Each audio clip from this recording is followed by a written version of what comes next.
This is a matter of life or death. The president must declare a public health emergency. This is not about contraceptions. This is not about same-sex marriage. A very limited decision on this particular issue of abortion. I believe we need to get some confidence back in our court, and that means we need more justices on the United States Supreme Court.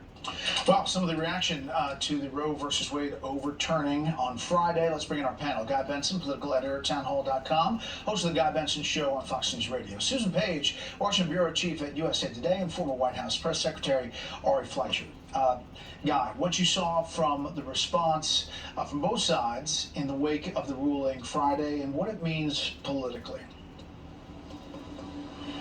Well, I think it's too soon to tell exactly how this will play politically. I suspect that we might see a similar trajectory to what we saw about 2 months ago. Early May, the leak came out. Everyone had these battles. I sort of called it a dress rehearsal for the real thing.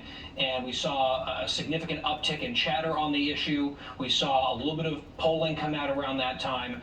And then things subsided because the black hole of inflation and gas prices is just sucking everything else in this election cycle. I would guess over the next few months, that's probably going to remain the arc of this election. But look, this is a highly emotional issue. People on both sides feel very strongly about it.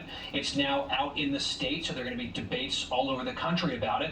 And we are playing out and watching in real time this very aggressive conversation that we previewed a little over a month and a half ago. Susan? You know, I think that this is a seismic decision that we're going to be dealing with for years to come. I think it's something that will really inflame a new culture war in the country. But if you're asking, does it affect what will happen in the November midterms? I'm not sure we know, because as Guy just said, Americans have a lot on their plates. Americans are very concerned about the cost of gas, the cost of food, the availability of infant formula. And those are things that I think tend to be top of mind when people go to a poll. So I'm not sure about November, but we're going to be talking about this for a very long time to come. As you look at the map, we have these states that they had these triggered abortion laws after this ruling. Now, Ari, there are a number of them that have challenges, lawsuits in these states. And that's really the next battle that we'll see. Well, this is the way the process should work. This should play out in the states, and the states have different rules, and then there are different restrictions that can be added to this.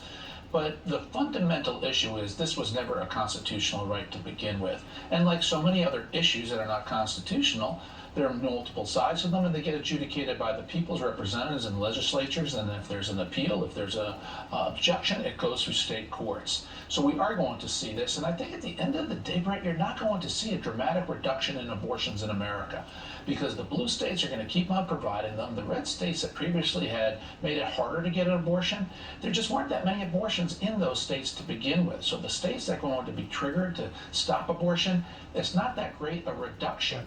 So at the end of the day, it's not going to change a whole lot on the ground, but it's a good day for the Constitution, because you can't just invent a right and stick it in the Constitution because you feel like declaring one, which is what the court did 50 years ago. You know, Guy, there's another map we have that states where voters are switching parties to the GOP. Now, this was an analysis by the Associated Press before the ruling on Friday. But, you know, for all the optimism the Republicans have, is there a cautiousness after this ruling that affects independents in the suburbs especially? Yeah, and I think the Democrats' own extremism on the issue of abortion could cut against that in some of these races. But the big ticket issues that we talked about a moment ago in this election remain white hot. I think that's where voters are going to be mostly focused heading into November. And the president has a very poor approval rating, and most Americans believe we're on the wrong track by a large margin. Those are facts of the race right now. Yeah, and last thing quickly, Susan, most candidates are not focusing on 2020 as opposed to our last guest who we questioned about that, and they're not focused on January 6th. They're really focused on how they feel about the economy. Yeah, and how they feel about the future of the country.